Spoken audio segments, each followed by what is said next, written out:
야고보서 1장 1절부터 4절까지 오늘 처음 시작합니다. 로마서와 야고보서가 흔히 반대가 된다라고 합니다. 로마서는 믿음으로 구원받는데 야고보서는 행함으로 구원받는다라고 하니까 그래서 좀 거슬려 하는 사람이 많고요. 종교개혁자 칼빈은 지푸라기 서신이라고 했습니다. 그래서 가치가 없다라고 했습니다. 근데 로마서를 잘못 읽고 나니까 그렇게 보는 겁니다. 로마서를 뭐라고 봅니까? 오직 믿음으로, 이것만 보는 겁니다. 왜냐하면 그 당시에 로만 캐톨릭과 싸우면서 어떤 형식이나 어떤 그런 교회 절기를 지키는 거나 이런 게 아니라 믿음으로 구원받는다라고 이렇게 한 것인데, 그거를 가지고 켈빈은 로마서를 가지고서 그 부분만 인용한 거죠. 근데 우리가 로마서를 쭉 공부할 때 뭐라고 했습니까? 처음에는 유대인 그리스도인들에게 율법을 지켜서가 아니라 예수 그리스도를 믿음으로 구원받는데, 예수 그리스도를 믿는 믿음에다가 율법을 더하지 말라라는 것이 1장부터 11장까지고요. 그 다음에 12장 이후에 뭐가 나옵니까? 그러면 어떻게 하는 거냐 하면은 예수 그리스도를 믿는 것이 바로 뭐라고요? 율법을 완성하는 것이다 라는 것이 이제 거기서 15장까지 이야기가 나옵니다. 그래서 형제사랑, 이웃사랑, 원수사랑 이렇게 나오는 겁니다. 그렇게 해서 마지막으로는 그 사랑을 어떻게 실천하냐면 로마서 끝날 때는 스페인 선교까지 우리가 가는데 함께 한 마음으로 모아서 교회가 그렇게 믿음으로 하나가 돼서 스페인 선교까지 이렇게 하도록 하자 하는 것이 바로 로마서입니다. 그럼 로마서는 예수 그리스도의 명령을 따라 땅끝까지 복음을 전하자는 것이 그 핵심입니다. 뭘로요? 사랑으로 하나가 돼서. 그럼 로마서는 절대로 믿음이 아니라 뭡니까? 말로만 믿는 믿음이 아니라 원수까지 사랑하는 그 사랑을 실천해서이고, 야고보서는 말로만 믿는 것이 아니라 역시 예수 그리스도를 믿는다는 것은 그 말씀을 따라 순종하며 사는 것이다 라고 말을 하는 겁니다. 야고보가 누굽니까? 예수님의 반쪽 동생인 야고보입니다. 그래서 마태복음 12장 46절에서 50절에 보면은 예수님의 어머니와 함께 문 밖에 서서 예수님을 집으로 데려가려고 했는데 왜 그렇게 생각했습니까? 미쳤다라고 생각했습니다. 예수님이 큰 형인데 아버지가 안 계신 상황에서 어떻게 되냐면, 큰 형은 집안 식구들을 먹여 살려야 될 책임이 있습니다. 근데 그 책임을 다하지 않고 여기저기 다니면서 사람들의 병을 고쳐주고 기적으로 행하는 것을 보았습니다. 그리고 예수님이 자신은 하나님의 아들이라고 하는 것을 소리도 들었을 겁니다. 그랬을 때 형이 미쳤다라고 생각했습니다. 왜?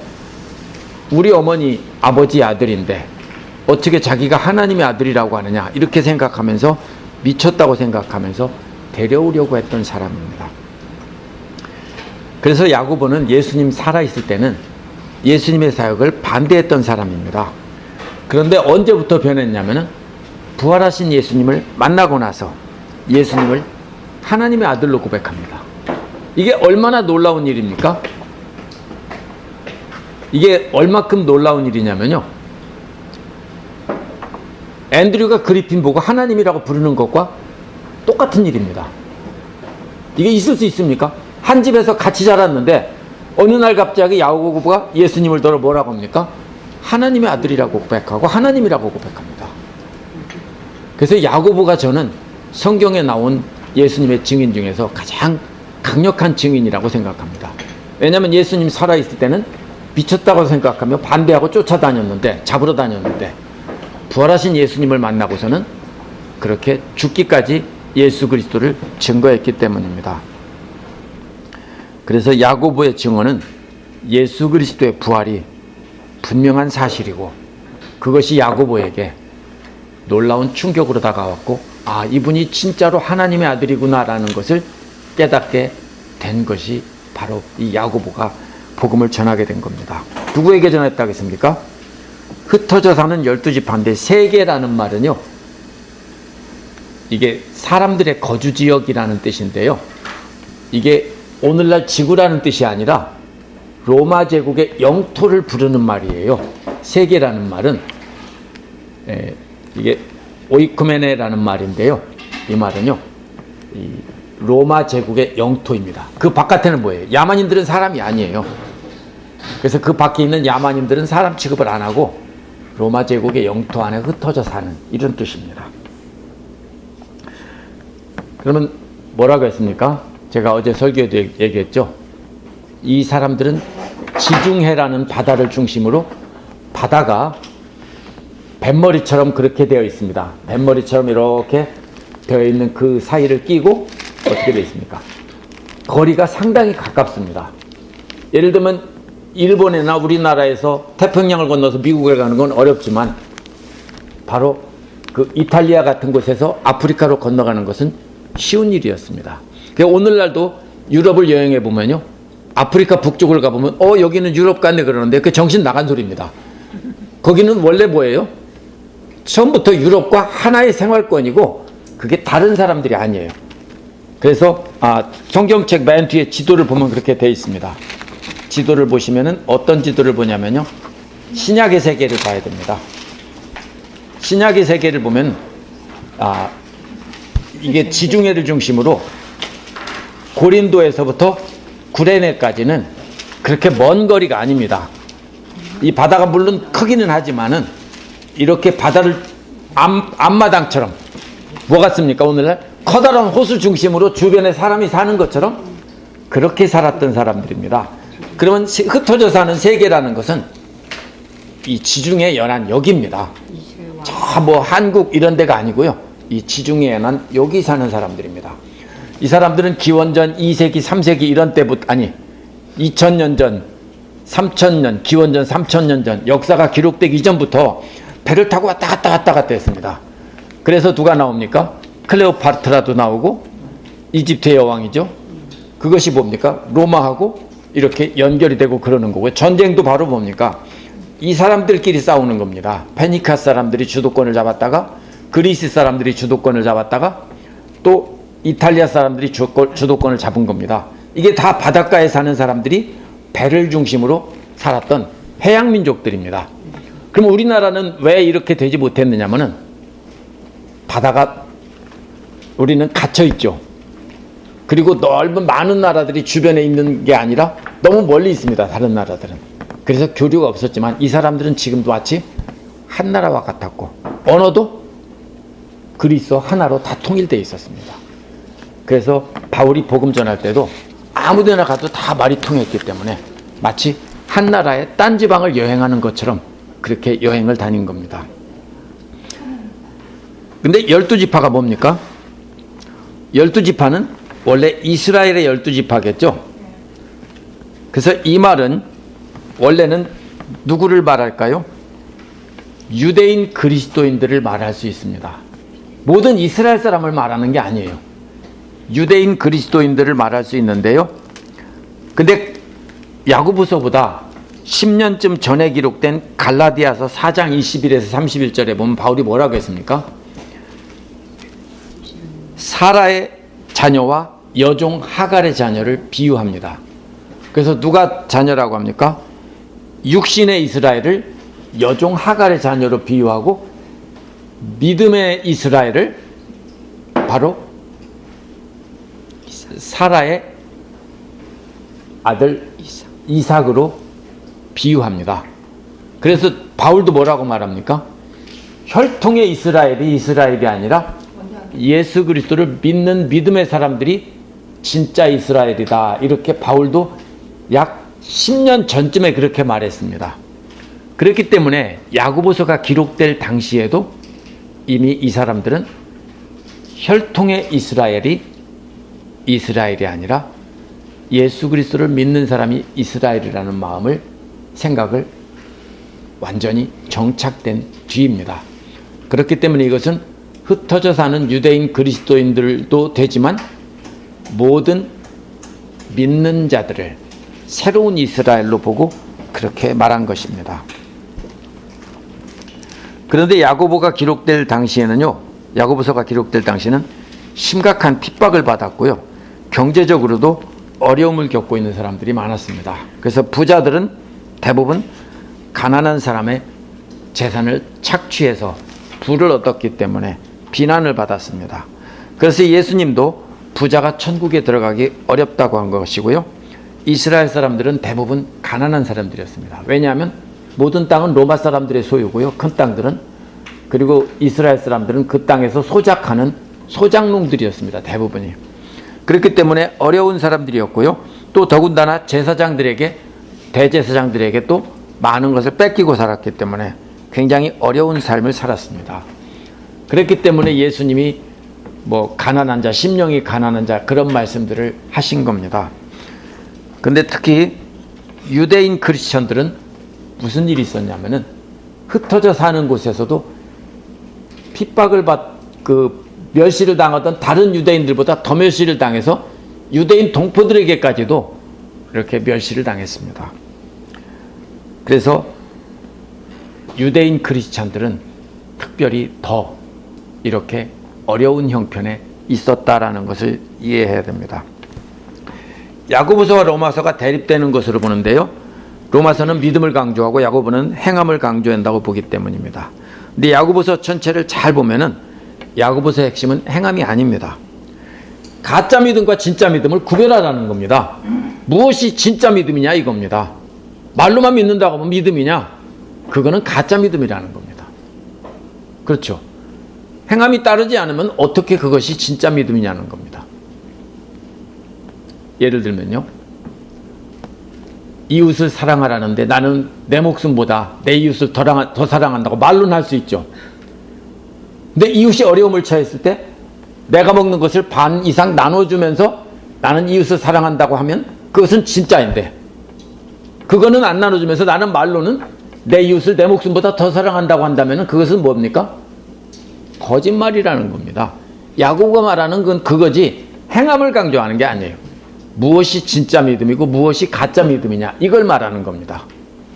그래서 야고보서는 가짜 믿음을 위조 지폐에 비유하고 또 사탄에게 속는 것이라고 이렇게 말합니다. 그래서 그 다음에 뭘 말합니까? 편지에 발신자와 수신자가 나옵니다. 우리는 제일 먼저 누구 먼저 쓰죠? 받는 사람을 먼저 쓰죠. 근데 여기 누구 먼저 썼습니까? 야고보, 보내는 사람을 먼저 씁니다. 근데 누구라고 했습니까? 하나님과 예수 그리스도의 종이라고 했습니다. 야고보는 누구라고 했어요? 예수 그리스도를 주라고 불렀습니다. 주라는 말은 하나님을 주라고 부르는 겁니다. 근데 자기 형을 주라고, 하나님이라고 부르는 겁니다. 하나님과 주 예수 그리스도의 종, 이렇게 나란히 놓은 거는요, 하나님과 예수 그리스도는 똑같다라는 것입니다. 이런 것 때문에 예수를 믿지 않는 유대인들은 예수 믿는 유대인들을 죽이려고 했습니다. 자기들이 죽인 예수를 하나님과 동등하게 놓다니 이건 신성모독이다 이거죠. 근데 야고보는 하나님과 주 예수 그리스도, 예수 그리스도를 동등한 위치에 놓고 자기는 예수 그리스도의 종이라고 했습니다. 바울의 회심보다 야고보의 회심이 훨씬 충격적입니다. 왜냐하면 바울은 예수님을 알지 못하는 상태에서 어떻게 해요? 부활하신 예수님을 만나고 그가 회심한 것입니다. 근데 야고보는 원래부터 형을 잘 알고 있는 상태에서 함께 성장한 형을 하나님이라고 부른 것이기 때문에 야고보의 믿음은 아주 특별합니다. 믿음이란 무엇입니까? 그러면 야고보처럼 예수님을 한 훌륭한 인간으로, 훌륭한 스승으로는 이렇게 받아들이다가 나중에는 하나님이고 하나님의 아들이라고 고백하는 것이 믿음인 겁니다. 오늘날도 많은 사람이 뭐라 합니까? 예수님을 4대 성인이라고 하죠. 공자석과 소크라테스, 예수 이렇게 넷을 4대 성인이라고 그래요. 뭐라고요? 훌륭한 철학자요, 아주 성인이라고 이렇게 네 사람을 꼽습니다. 그러나 잘못 꼽았습니다. 그것은 믿음이 아닙니다. 예수님은 하나님의 아들이라고 고백하는 것이 바로 믿음입니다. 예수님은 훌륭한 스승에서 하나님으로 바꾸어 고백하는 것이 믿음입니다. 근데 많은 사람들이 어떻게 합니까? 오늘날 교회는 교회인데요, 예수 그리스도를 뭐라고 그래요? 소셜 워커로 이렇게 이해하는 사람, 교회들이 굉장히 많습니다. 그들은요, 말은 안 해요. 근데 주로 뭐를 합니까? 그런 교회들은 이웃돕기, 구제 이런 거에만 집중을 해요. 그러면 믿지 않는 사람들은 뭐라고 합니까? 그런 교회는 좋은 교회라고 합니다. 박수치죠. 그리고 특징이 뭐냐면 이 사람들은요, 정치에 아주 깊이 관여를 합니다. 그렇게 하면서, 그러니까 뭐가 딱 맞습니까 이게? 공산주의와 맞서 싸우는 그런 사람들이나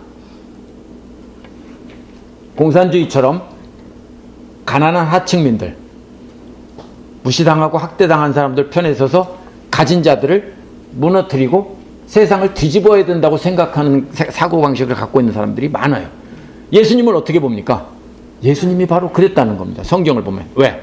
성경에서 가난한 사람들을 대상으로 예수님이 돌보고 부자들은 회칠한 무덤이라고 하고 막 욕했으니까 뭘 잘못 봤습니까? 예수님을 인간으로 보다 보니까 예수님의 그런 면만 강조하고 그렇게 하는 겁니다.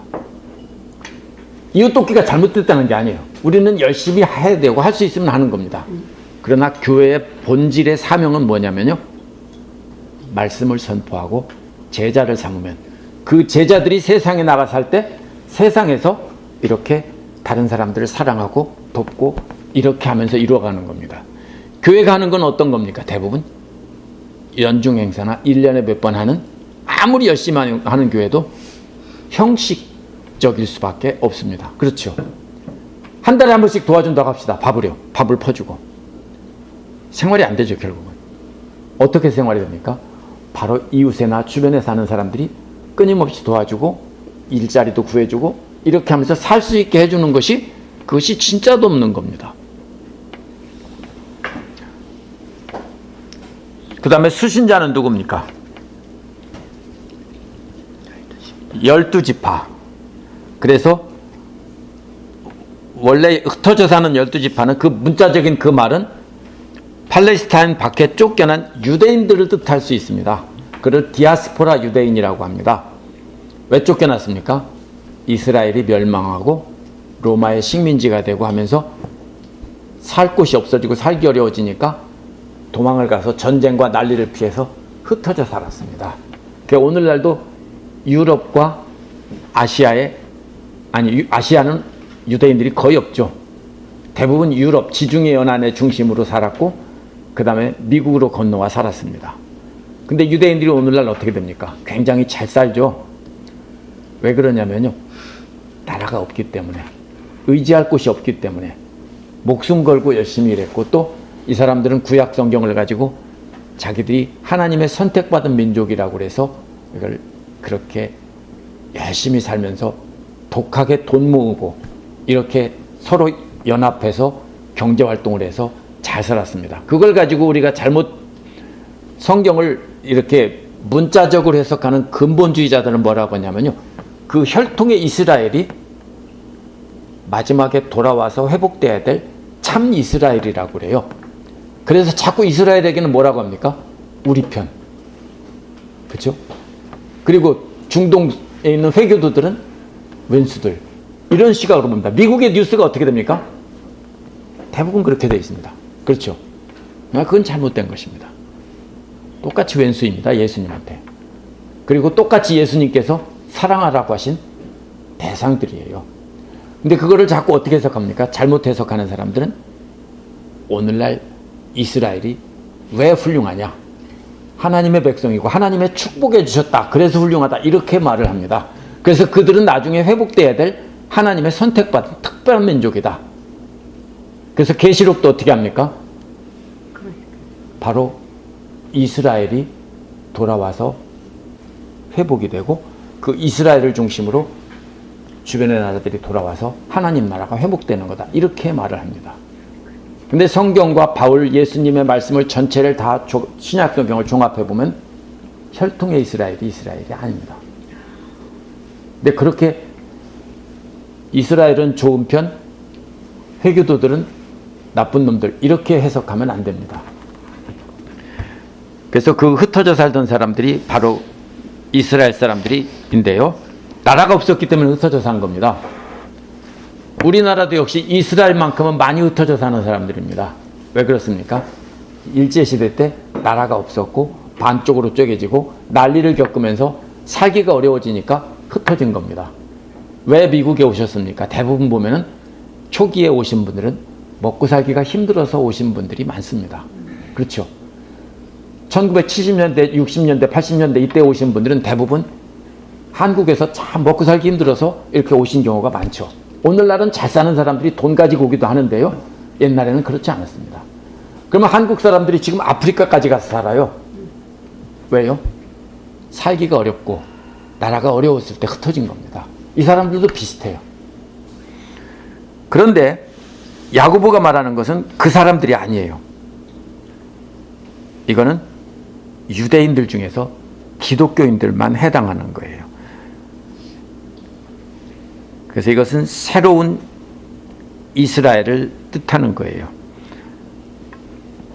12지파는 계시록에서도 뭐라고 쓰입니까? 상징을 쓰이지 실제로 이스라엘 12지파를 가르치지 않습니다.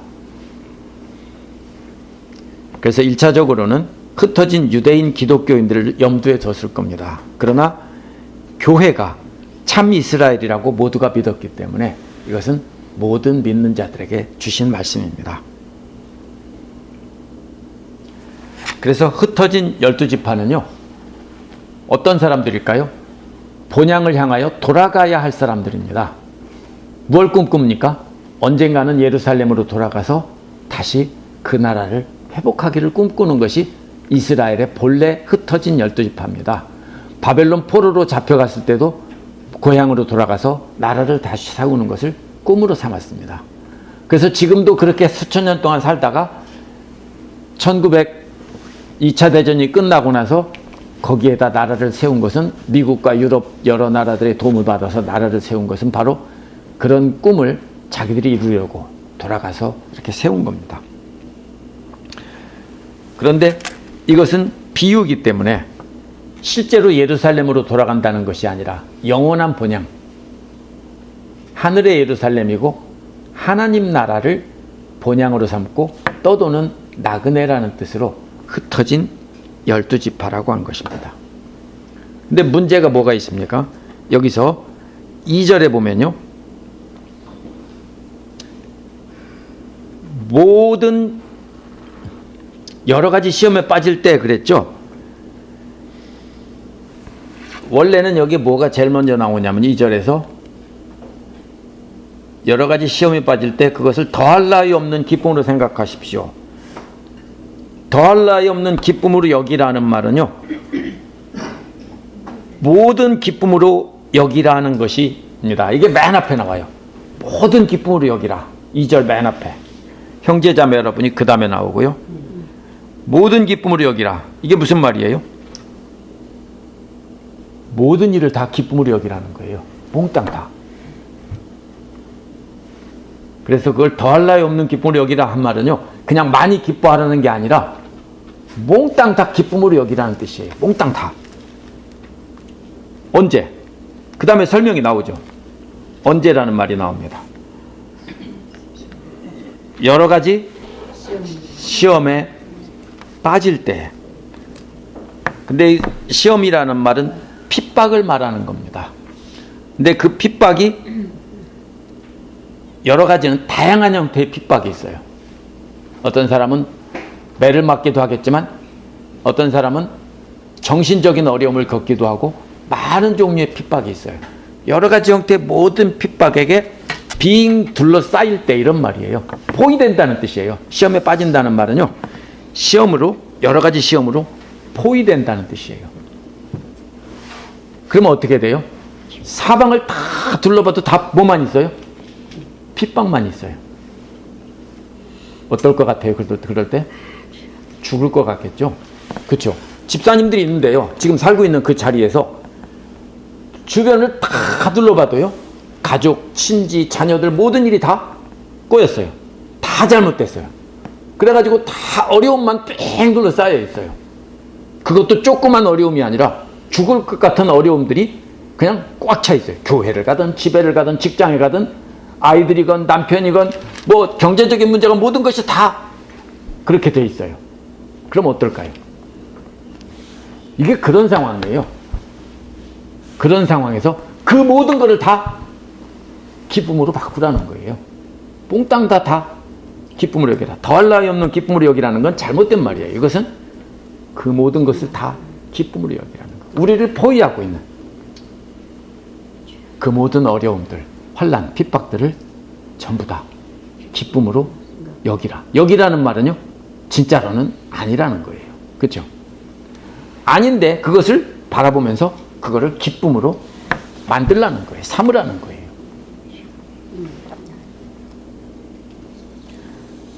왜 이렇게 됐을까요? 이 사람들이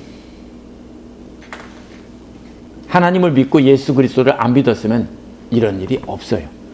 예수 그리스도를 믿었기 때문에 그런 여러 가지 환난과 핍박에 뺑 둘러싸여서 포위된 채로 죽을 것 같은 삶을 살고 있었던 거예요. 그런데 하나님께서 주신 것이니까 그 모든 것을 다 기쁨으로 여기라는 거예요. 시험이란 뭘까요? 그럼 여기서요. 어떤 사람들은 그냥 마음속에 일어나는 악한 생각들이나 행동에 대한 충동이라고 하는 사람들이 있어요. 그러면 쉽죠. 그죠? 예를 들면 뭐예요? 내가 도박을 하고 싶다거나 마약을 하고 싶다거나 뭔가를 내가 육신으로 해서 쾌락을 얻기 위해서 뭔가를 내가 하고 싶은 충동이 막 일어난다. 그런 시험이라고 하면 그래도 쉽죠. 여기서는 그런 시험이 아니에요. 이거는 대적들에게 예수를 믿는 것 때문에 고난을 받는다는 뜻이에요. 야고보의 문맥을 보면은요, 시험이란 억압이나 핍박을 받았을 때 분노하며 복수하려는 마음이 불릴듯 일어나는 것을 말해요. 그게 시험이에요. 어떻게 해요? 억울하게 자신을 핍박하면은 어떻게 원수 갖고 싶고 죽이고 싶고 같이 싸우고 싶은 마음이 막 일어나는 것이 그게 시험이에요. 그런데 그런 때 분노하지 말고 다 몽땅 다 기쁨으로 여기라. 이런 뜻이에요. 몽땅 다는 질적으로도 포함이 되지만 양적으로예요. 그 모든 것을 다 기쁨으로 여기라. 너희를 포위하고 있는 전체를 다.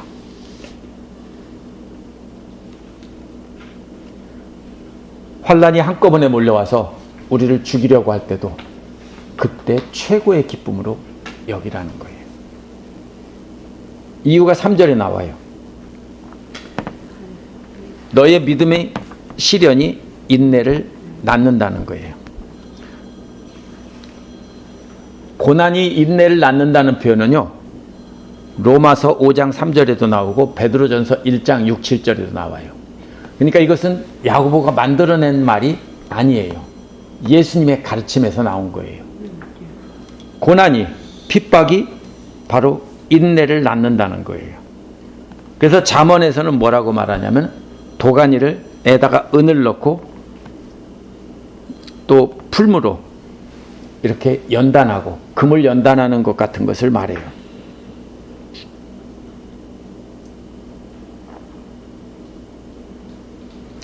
그래서 잠언에서는 의인의 칭찬은 생명으로 악인의 칭찬은 멸망으로 이끈다라고 해요. 고난을 그래서 뭘로 비유해요? 아이를 낳는 것에 비유한 겁니다. 여기서 낳는다고 했죠? 아이를 낳으셨죠? 저는 안 낳아봤습니다. 그런데요, 이 낳는다는 말을 그냥 쉽게 생각하면 안 돼요. 고대인들에게 낳는다는 것은 이것은 보통 일이 아니에요. 오늘날은 병원 가서 안 되면 수술해서 낳지만 고대인들은 죽느냐 사느냐의 문제예요. 그래서 뭐라고 합니까? 고난, 환난, 핍박들, 그것들이 인내를 낳는데 그것이 다른 곳에서는 뭘로 비유해요? 잠언 같은 데서는 금이나 고난이 은으로 이렇게 비유를 해요. 정금같이 나온다 이렇게 말하죠. 우리가 환난과 연단과 핍박을 참고 견디어서 이겨낼 때 그것이 바로 그렇게 순수한 금과 같은 그런 믿음으로 된다는 거예요. 그렇기 때문에 기뻐하라는 거예요.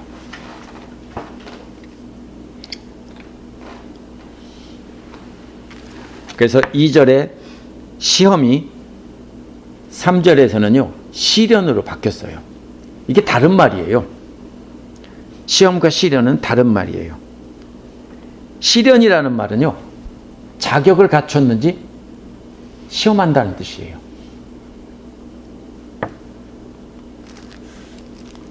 우리 지방에서요 예를 들면 우리 교회에서 목사 안수를 준다고 하면은 검사를 받아야 돼요.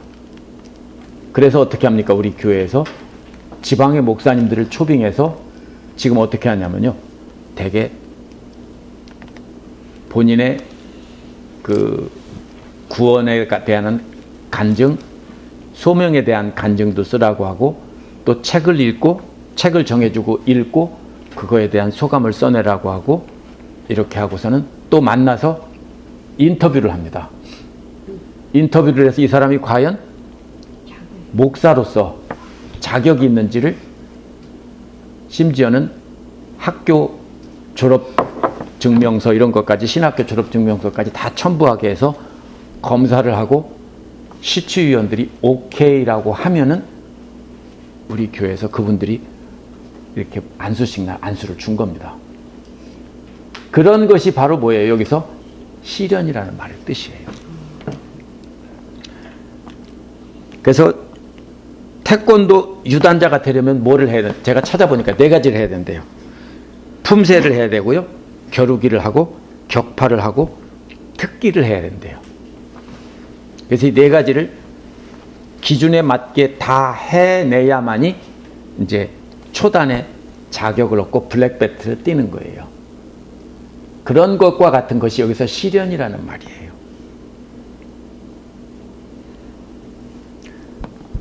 그래서 이것은요 여러 가지 핍박과 시험의 포위가 되면은 무지무지 기뻐하라. 왜? 그게 끝나면 자격증을 받고 아니면 블랙벨트가 된다는 뜻이라는 겁니다. 건축기사 같으면 뭡니까? 시험을 보죠. 필기시험 보고요. 또 한국이나 미국이나 다 실기시험을 볼 겁니다. 뭐라고 할까요? 설계를 하라고 하겠죠. 어떤 내용을 주고 설계를 하거나 어떤 계산을 해서 어떤 안전한 구조물 같은 거를 만들어내라고 하겠죠. 이제 그런 거를 해서 통과가 되면은 그 다음에 합격이 되면은 건축 기사가 되고 건축 설계를 하는 겁니다. 바로 그런 뜻입니다. 그래서 믿음의 시련이 인내를 낳는다 하는 것은 자격을 받게 된다는 겁니다. 그래서 가짜 다이아하고 진짜 다이아를 구별하는 방법은 물에 넣어보면 안답니다. 안 해봤습니다. 실제로 차이가 날까요? 물에다 딱 넣으면은? 물에다 넣으면 진짜 다이아는 확실히 빛나는데 빛을 비추면은 가짜는 빛이 안 나나 봐요. 잘 모르겠어요. 다이아몬드가요? 예. 그냥 놓으면은 잘 모르죠. 제가 어제 넥타이를 메고 왔는데 키 큰 군인 청년 하나가 넥타이가 멋지다고 하길래 이게 진짜 다이아몬드라고 했더니 진짜로 믿더라고. 그래서 아니라고 했더니 그 중에서 그럼 몇 개만 기냐고 그러더라고. 아이고 순진해라. 그래서 어떻습니까? 가짜라는 거 다 알죠? 근데 설령 거기에 전부 진짜가 박혀 있다고 해도 집사님들 구별을 못 해요, 잘. 안 되더라고. 그렇죠? 그럼 언제 구별이 됩니까? 진짜와 가짜를 나란히 박아놓고 보면은 표가 나죠. 표가 나요. 그렇죠? 그렇죠. 나란히 놓고 그것도 자세히 보면 표시가 나요. 언뜻 보면 표 안 나요. 그죠? 빛나는 거 똑같은데요. 자세히 보면 표가 나요. 그래서 지금 여기서 말하는 거는요, 야고보가 말로 고백하는 믿음은 진짜가 아니고요, 진짜 믿음은 고난, 환난, 핍박 이런 것들이 삥 둘러싸여 있을 때 무지무지 기뻐하면서 그 시험을 통과하는 걸 보면은 그 사람이 진짜 믿음인 걸 안다는 겁니다. 그래서 3절에서 여기서 뭐라고 했냐면요.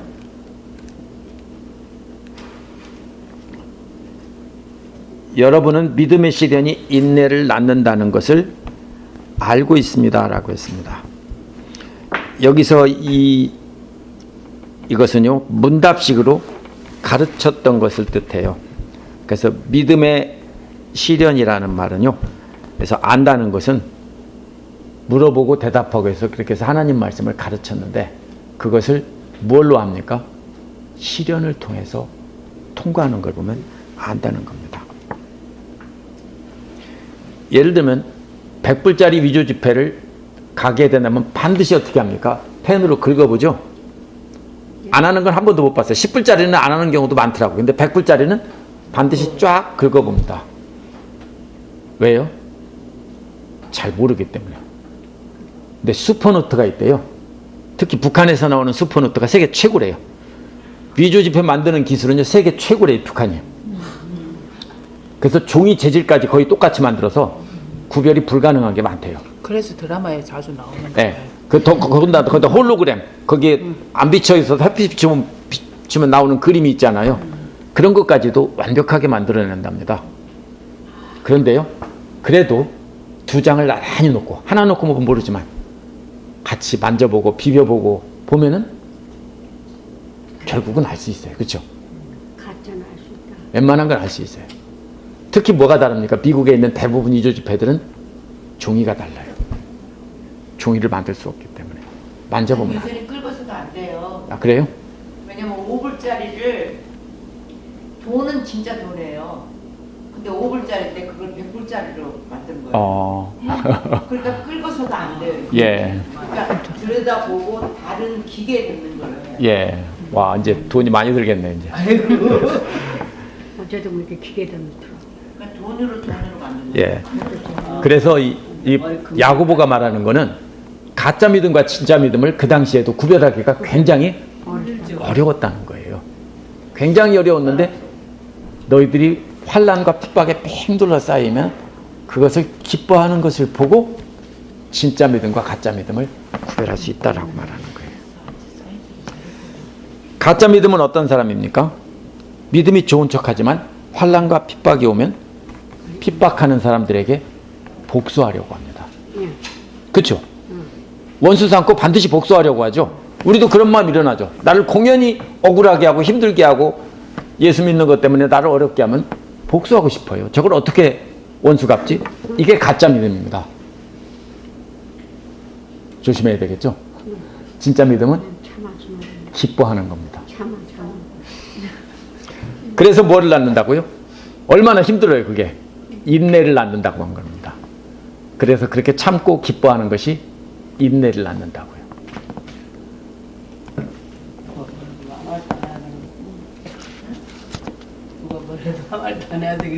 그래서 바울도요, 고난이 인내를 생산한다고 했고, 베드로도 잠깐 시험으로 인해서 근심하지만 크게 기뻐한다고 했습니다. 그렇게 믿음의 시련으로 생산된 것이 금보다 귀하다고 베드로도 말했어요. 그러니까 베드로가 말한 거나 바울이 말한 거나 야고보가 말한 것은 셋 다 똑같은 것을 말만 다르게 한 것입니다. 예수님의 가르침, 원수들까지도 사랑하며 그들을 인내하고 참아주면서 장차받을 상급을 생각하고 기뻐하라는 겁니다. 지금 그 사람들을 보면 기쁘지 않죠.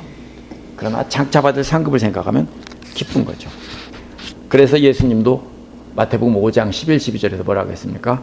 기뻐하고 즐거워하라. 하늘의 상이 큼이라 라고 했죠. 예수님 때문에 핍박을 받으면 기뻐하고 즐거워하라고 했습니다. 와, 이제는 우리는 큰 상을 받는다 이겁니다. 4절을 보겠습니다. 그래서 뭐 하라는 겁니까? 4절은 여러분의 인내력을 충분히 발휘하여 조금도 부족함이 없이 완전하고 성숙한 사람이 되십시오. 근데 그렇게 생산된 인내가 완전한 것이 아니라는 겁니다.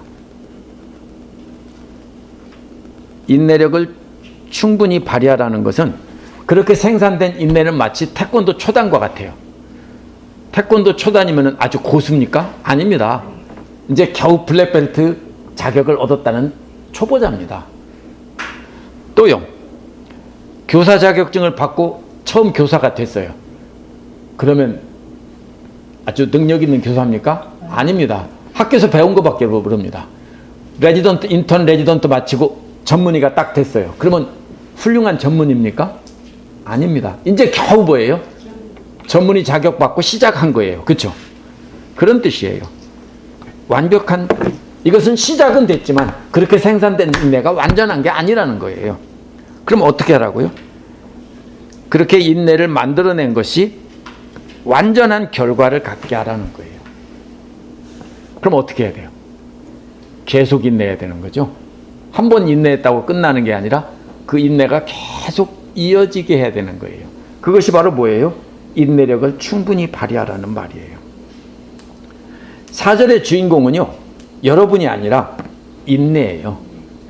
인내가 주인공이에요. 어떻게 말하고 있어요, 지금요? 인내로 하여금 인내가 완전한 결과를 갖게 하라, 이런 뜻이에요. 인내에게 완전한 결과를 갖도록 시켜라, 이런 말이에요. 인내를 사람으로 만들었어요, 지금요. 인내에게 완벽한 결과를 갖도록 시켜라. 완벽한 결과를 갖는 게 뭐예요? 노아와 같이 흠이 없는 거예요. 처음에는 그 인내가 부족해요. 근데 계속 인내하고 또 인내하다 보면 마지막에는 그리스도의 인내를 담게 된다는 거예요. 그게 완벽한 인내를 갖게 하라는 겁니다.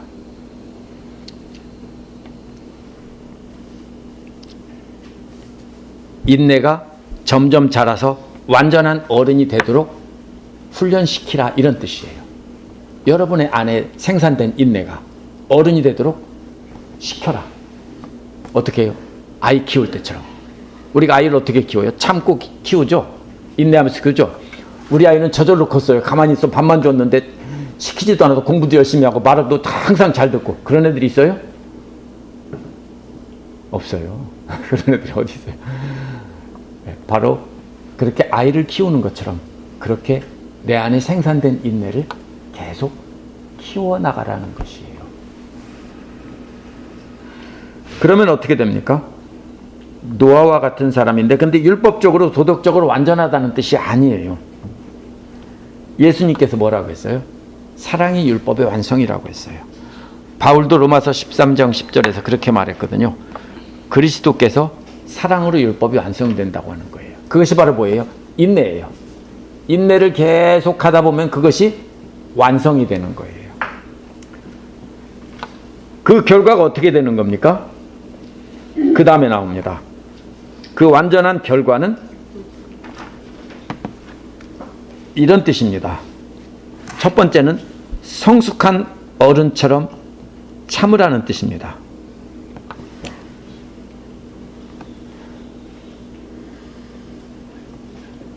그래서 완전하다는 말은 성숙한 어른이 되라는 뜻이고요. 그 다음에 성숙하다는 말은요, 도덕적으로, 이거는 전체 양을 말하는 거예요. 상속재산 전체를 말하는 거예요. 그래서 첫 번째는 어른이 되고, 이것이 완전하다는 말과 짝을 이루는 것이 성숙하다는 말인데, 완전하고 성숙했죠? 성숙이라는 말은 사전에서 상속재산 전체를 말해요.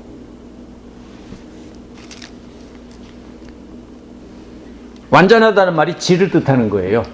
그러면 질로도 최상이 돼야 되고 그게 완전한 거고요.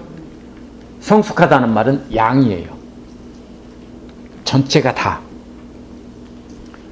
최고의 품질의 인내를 갖추고 양적으로도 막대한 상속재산만큼 되도록 그렇게 양적으로도 다 갖추라는 뜻이에요.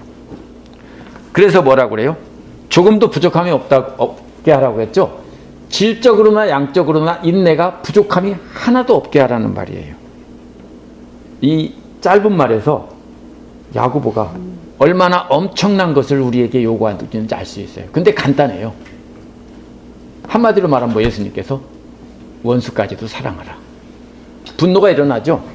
근데 분노 대신 기뻐하고, 뭐 때문에? 하늘의 상 때문에 참고 기뻐하는 거지, 그 사람을 보면 막 기쁨이 솟아난다는 뜻이 아니에요. 하나님께서 주시는 평화로 인해서 싸우지 않는 기뻐하고 그 사람은 참아주는 거예요. 그러니까 원수를 사랑한다는 말을 우리가 오해하면은 원수를 막 내 새끼 사랑한다는 뜻으로 오해하는데 그게 아니에요. 참고 친절을 베풀고 그 사람에게 내 할 도리를 하면서 계속 인내하며 기다려주는 거예요. 그것이 쌓여서 나중에 어떻게 해요? 인내가 최고의 품질로 완성되게 하고 그러한 완성된 인내들이 그냥 꽉 차게 하라는 거예요. 예를 들면 어떤 사람이 손으로 수제품 명품백을 만드는 사람이라면요.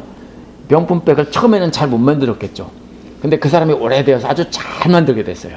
그러면 잘 만드는 명품백을 최고의 품질로 만들어서 그냥 가득 차게 하라는 거예요. 그게 우리가 갖춰야 될 야고보가 말하는 인내예요. 그러면 어떻게 우리가 이거를 하죠? 불가능하잖아요. 그래서 진짜 믿음을 가진 사람이 되려면 먼저 말씀을 배워야 돼요.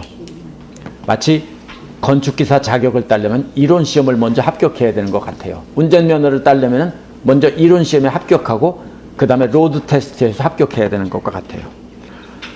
그래서 시험을 보고 합격해도 그 사람은 초보자라는 뜻이에요. 건축기사 자격 받았어도 초보자예요.